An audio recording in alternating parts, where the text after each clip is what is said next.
Bien, doctor Talledo, muchísimas gracias por estas recomendaciones y gran explicación respecto al COVID-19. En otra oportunidad esperemos nuevamente contar con su disertación. Gracias. Perfecto. Ahora es oportunidad del profesor Alejandro Gómez Jaramillo, de Colombia. El doctor Alejandro Gómez es decano de Derecho en la Universidad Santo Tomás, es socio fundador de WILEX, conjuez de la Corte Suprema de Justicia, abogado egresado por la Universidad Nacional de Colombia, magíster en sistemas penales comparados por la Universidad de Barcelona, España, magíster en filosofía política por la UNAM de México, doctor en sociología por también la UNAM de México. El profesor Alejandro Gómez nos va a explicar como tema final, denominado Sopa de Guan en las cárceles se cae el castillo de naipes. Cedo la palabra al profesor Alejandro Gómez Jaramillo. Muchas gracias, profesor Juan. He estado atendiendo de forma bastante complacida las distintas exposiciones que se han hecho hasta el día de hoy y he exacerbado un poquito lo que había planteado en un inicio en mi ponencia.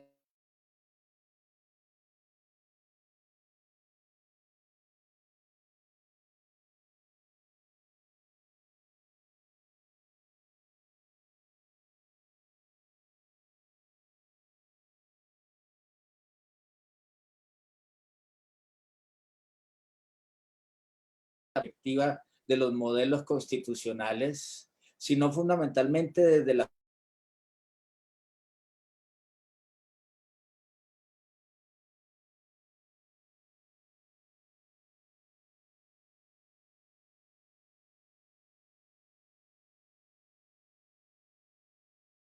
latinoamericano y particularmente desde el contexto colombiano y mexicano, porque yo comparto la doble nacionalidad. En ese sentido, me parece además muy curioso y muy sintomático que hayamos, digamos, llegado a conclusiones absolutamente sorprendentes, interesantes a lo largo de las jornadas y que hasta el final aquello que aquí nos reúne haya sido, digamos, descrito desde el punto de vista científico como lo ha hecho de manera bastante detallada el profesor Michel. Es decir, es como si estuviéramos rodeando el problema y digamos que como una petición de principio, lo primero que tendríamos que hacer, incluso desde el punto de vista de la transdisciplinariedad, es entender, pues, cuáles son, digamos, las características del virus y a partir de allí entender, como acabo de entenderlo, cuáles son las dificultades en términos de salud pública y de poder garantizar, digamos, el servicio público, la salud y, por supuesto, de generar medidas preventivas frente al contagio del COVID. Es decir, claramente cuando uno escucha la ponencia anterior se da cuenta que es difícil que en los países latinoamericanos, en donde no solo se ha privatizado el derecho, el servicio público, se ha privatizado el servicio público de la salud, pues que además de los múltiples otros factores que caracterizan, digamos, la imposibilidad en América Latina de consolidación de, digamos, de un Estado moderno que entiende uno, digamos, la dificultad para poder realizar una medida sanitaria seria de detección y, por supuesto, de prevención del contagio con el COVID-19. En ese sentido, yo quisiera iniciar un poco mi disertación planteándoles lo que en alguna oportunidad el profesor Cesario Morales, quien fue reconocido por el propio Althusser en Francia como una de las personas en América Latina que mejor lo había entendido en su momento, así fue. Algún día me planteó que no solo en Foucault, sino que porque él había tenido además distintas anécdotas en el interior del sistema penitenciario, pero un poco discutiendo a Michel Foucault, él decía que la cárcel es una metáfora de la mente humana y que la cárcel, además de eso, es un laboratorio en donde se puede entender precisamente todas las prácticas de vigilancia y de control, pero sobre todo, y creo que eso es lo que nos reúne aquí, todo el mecanismo, el dispositivo a través del cual se construían la ciencia, los saberes que finalmente están ligados a esas prácticas que ocurren dentro de ese laboratorio cárcel.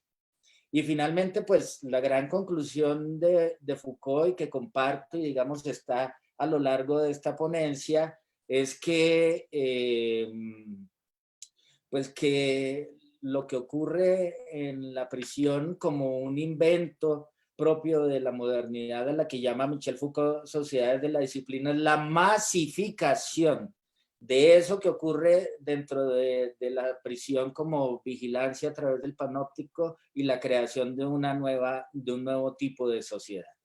Es decir, la cárcel no es más que el laboratorio a partir del cual se puede observar la sociedad, y yo creo que eso en este momento es aún mucho más patente porque las nociones de sociedades de la disciplina y posteriormente de biopoder y poder gubernamental están a la orden del día en este momento de pandemia. En ese sentido, quisiera pues señalar dos momentos límites, también haciendo honor un poco al título de las jornadas, y mostrar dos momentos del sistema penitenciario colombiano, pero que son dos dificultades que está atravesando toda América Latina. El primer escenario ocurrió el 21 de marzo en la cárcel Modelo de Bogotá, en donde hubo un intento de motín que dejó 23 internos muertos y 90 heridos entre los guardias penitenciarios y también internos. Al margen, digamos, de esos hechos violentos, hay un hecho notable que no ha sido cuestionado, problematizado, ni siquiera ha sido representado debidamente en términos de relatar los acontecimientos por los medios de comunicación. En medio de ese motín, algunos internos que aprovecharon precisamente los hechos violentos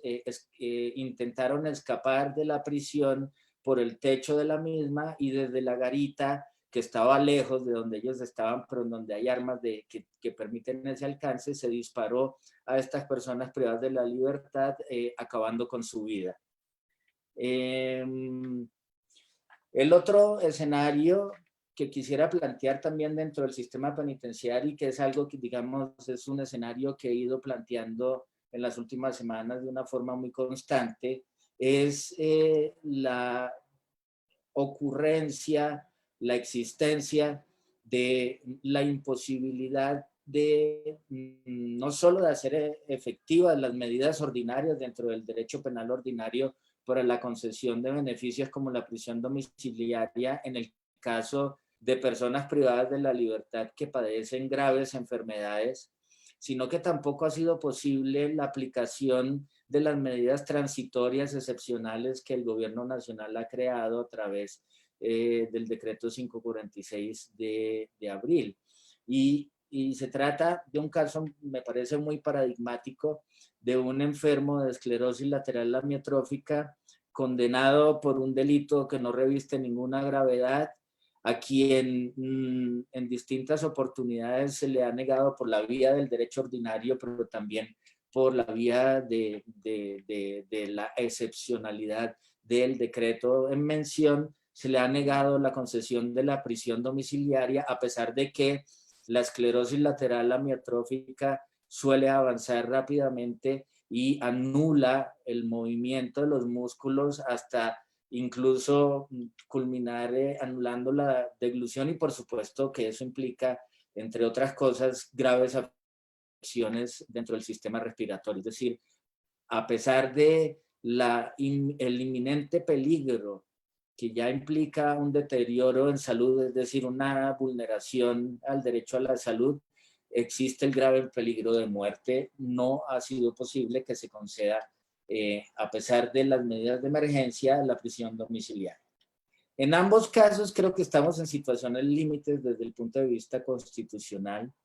y desde el punto de vista jurídico penal, porque me pregunto si por acción, en el primer caso de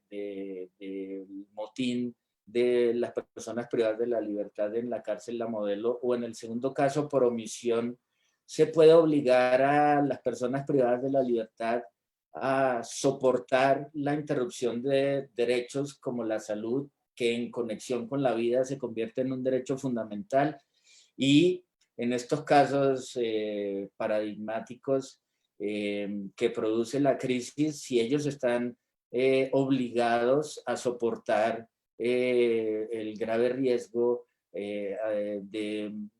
suspender el derecho a la vida, como lo han dicho muchos de los exponentes que me han antecedido.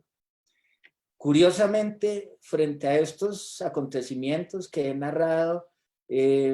ha habido y que han sido, digamos, de conocimiento nacional, que la opinión pública los conoce. Curiosamente no ha habido cuestionamiento ético dado por las agremiaciones de juristas, que claramente podría traducirse dentro del sistema interamericano de derechos en la posibilidad de solicitar la imposición de unas medidas cautelares ante la Comisión Interamericana de Derecho, porque claramente existe un riesgo grave, inminente e irreparable. En el caso del enfermo de la esclerosis lateral amiotrófica eso es evidente, pero es también el caso en el que están muchas de las personas privadas de la libertad, en donde ya empieza a haber un número significativo de guardias, pero también de personas privadas de la libertad contagiadas con este virus. También el escenario que se planteaba en distintas ponencias el día de ayer, particularmente el doctor Ciro, quien abordó desde el punto de vista de la responsabilidad del Estado frente a la negación del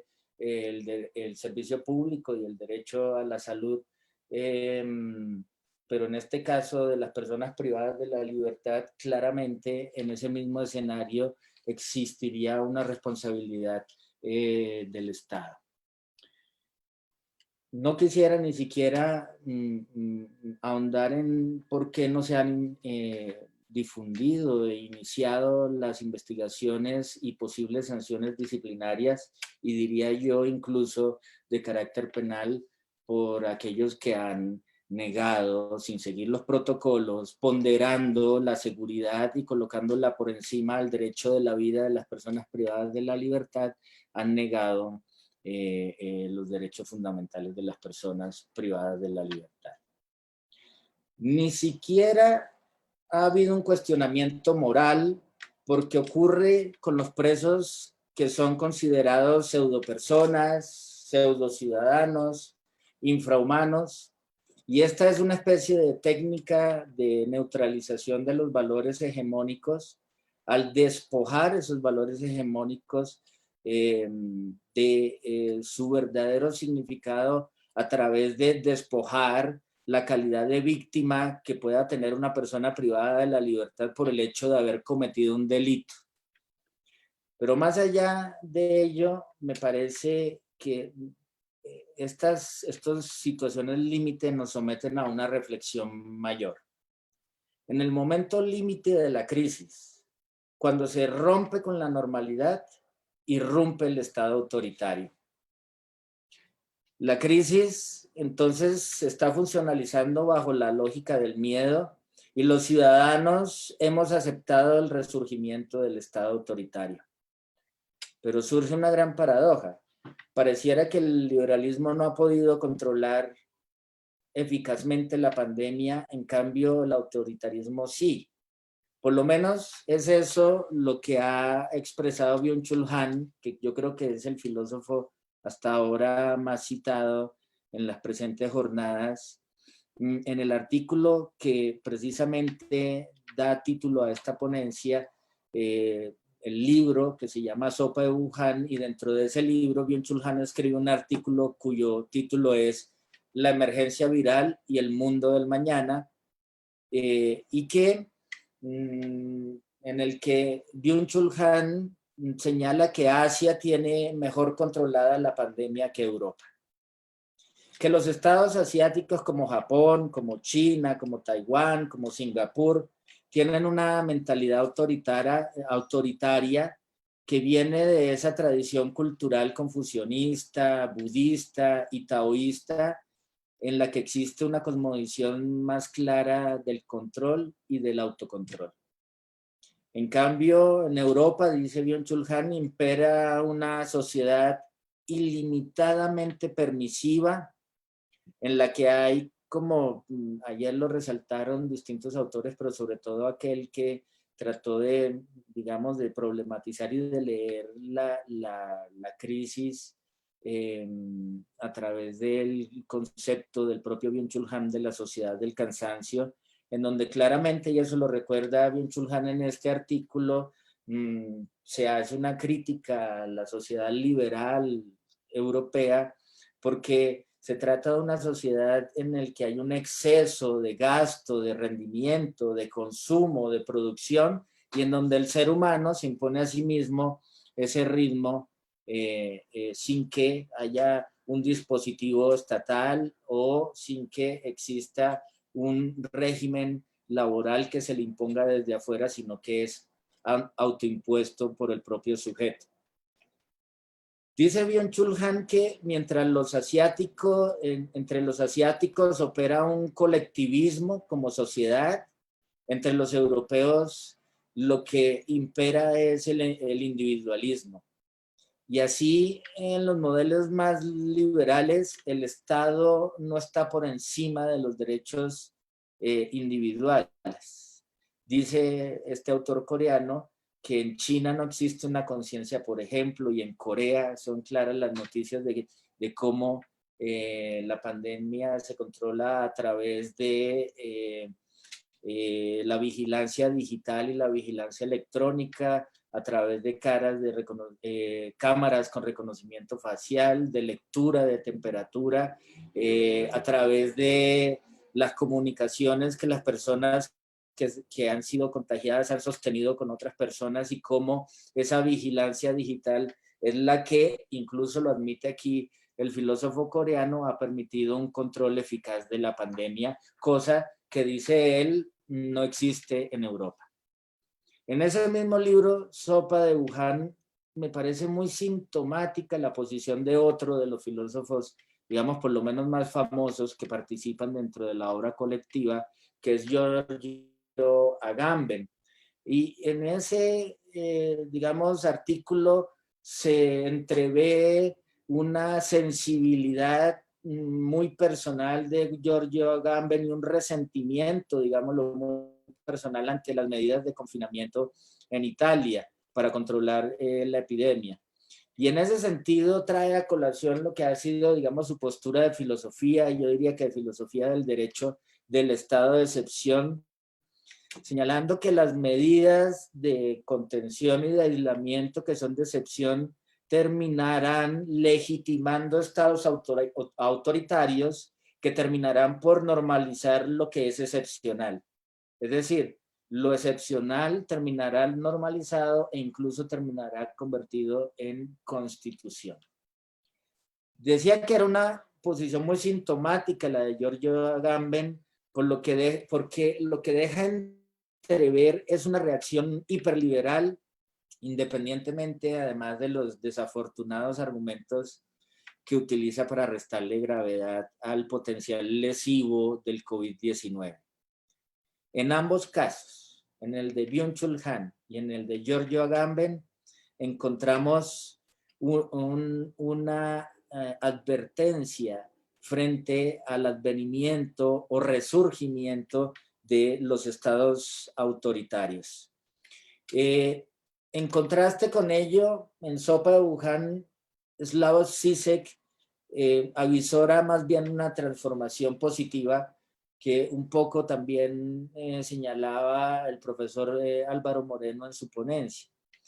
De una forma muy romántica, creo yo, un romanticismo que no le había detectado antes a Slavoj Zizek, señala que la crisis de la pandemia es un duro golpe al neoliberalismo,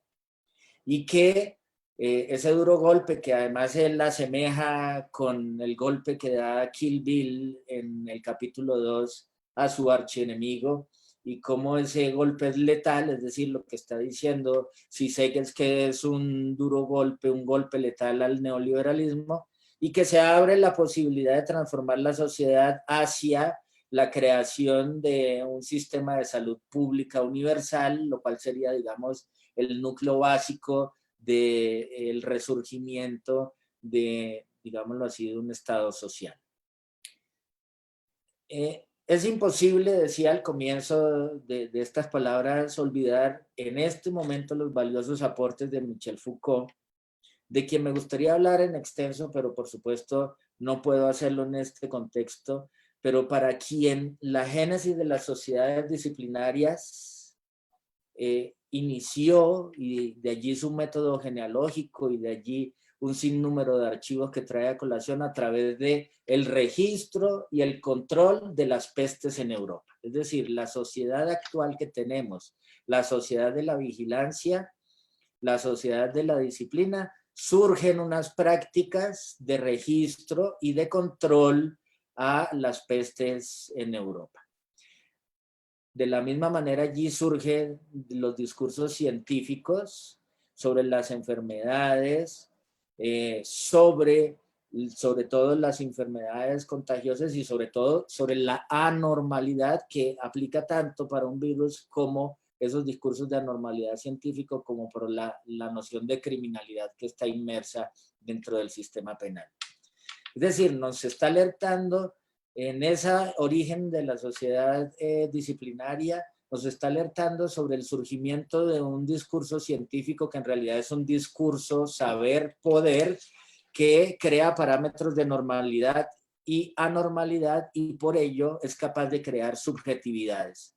En ese sentido, la doctora Dalia alertaba sobre la creación de subjetividades en su ponencia a través de las prácticas que se hacen en este mundo cibernético, que al final no dejan de ser prácticas culturales que terminan creando nuevos tipos de subjetividades, de entender la sexualidad, de entender el poder mismo, de entender la democracia, etcétera. Pero sin extenderme demasiado en este punto, que me parece pudiera generar muchísimos puntos de fuga, me gustaría en esta oportunidad, por el poco tiempo que me queda, plantear un par de últimas reflexiones. Ocurre lo mismo en América Latina, es decir, aquello que han planteado Byung-Chul Han, que ha planteado Zizek, que ha planteado Giorgio Agamben, ocurre igualmente en América Latina. En ese sentido, me parece importante advertir, y por eso les decía que pudiera esta ponencia ser contrastada con muchas de las ponencias ilustrativas y absolutamente interesantes que se presentaron a lo largo de todas las jornadas, porque se trata de pensar el Estado latinoamericano a partir de su conformación real y a través de las prácticas políticas y jurídicas, si además no solo nos enfocamos en el modelo, en el régimen político, sino que nos enfocamos en el régimen constitucional. En ese sentido, yo creo que hay que alertar siempre, recordar siempre que en América Latina las restricciones a los derechos, la crisis, la imposibilidad de consolidar un Estado moderno es parte de, digamos, de la génesis de la realidad política y jurídica misma. Los acontecimientos penitenciarios que he relatado al comienzo de esta ponencia en realidad muestran la imposibilidad de, digamos, de ver realizado en esos acontecimientos el modelo constitucional del Estado Social y Democrático de Derecho. Y eso es así porque nuestros procesos históricos observados desde nuestro territorio muestran que el proceso de consolidación de la modernidad y del Estado de Derecho resultó fallido. Pasamos de una conquista violenta, caracterizada por la venalidad y por la corrupción, a un dominio territorial disperso y deficitario que terminó por conformar una sociedad al margen de la ley, sin cohesión social. Y yo creo que ese es un rasgo histórico que cargamos en términos de contrastar el modelo de Estado de Derecho fincado en el imperio de la ley, en el principio de legalidad, con unas prácticas que vienen históricamente en la génesis misma del Estado latinoamericano, en donde no solo hay divergencias, sino que no existe un concepto de ciudadanía claro a través del cual los actos de los ciudadanos estén motivados por el imperio de la ley, y mucho menos la ocurrencia de una administración pública que esté basada también en el respeto a la legalidad y no esté capturada por los intereses privados que seguramente explican gran parte de los conflictos actuales en América Latina. Lo mismo podría decirse no solo de la imposibilidad de consolidación y de aplicación real del Estado de Derecho, lo mismo se podría decir del estado de bienestar, del estado social, que claramente en un contexto histórico político reprodujo fundamentalmente en el caso latinoamericano las tesis positivistas de orden y progreso y la expansión de la intervención del Estado a través fundamentalmente de la expansión del derecho, pero sobre todo de la expansión del derecho hacia la política pública. Sin embargo, el Estado social y el Estado de bienestar claramente se consolidó, existió en América Latina, claramente hemos podido vislumbrar la existencia de política pública con recursos que materialicen los derechos que promete a su vez el imperio de la ley. Entonces yo creo que desde el punto de vista de los modelos constitucionales podríamos llegar, y si introyectamos el modelo teórico, la realidad, seguramente tendríamos que deformar la realidad y seguramente creeríamos que ese modelo, digamos, se introyecta y permite resolver los problemas, si no alertamos que en el fondo también existe una producción de prácticas que está muy alejada de las promesas constitucionales y que explican estructuralmente pues la crisis de las prisiones, pero también la crisis del sistema de salud, o como ayer lo decía una ponente, la crisis de violencia contra la mujer que antecede a esta emergencia sanitaria, pero que por supuesto se retroalimenta de la misma. Es decir, hay algunos elementos que exacerban eso que ya era un elemento común de la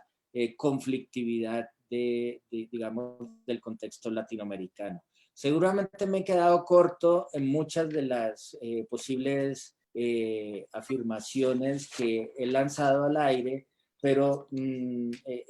muchas de ellas estarán en el texto escrito y bueno, también estoy dispuesto a contestar las preguntas que pudieran no solo controvertir lo que yo aquí he planteado, sino explicar algún aspecto que no haya quedado claro. Muchas gracias.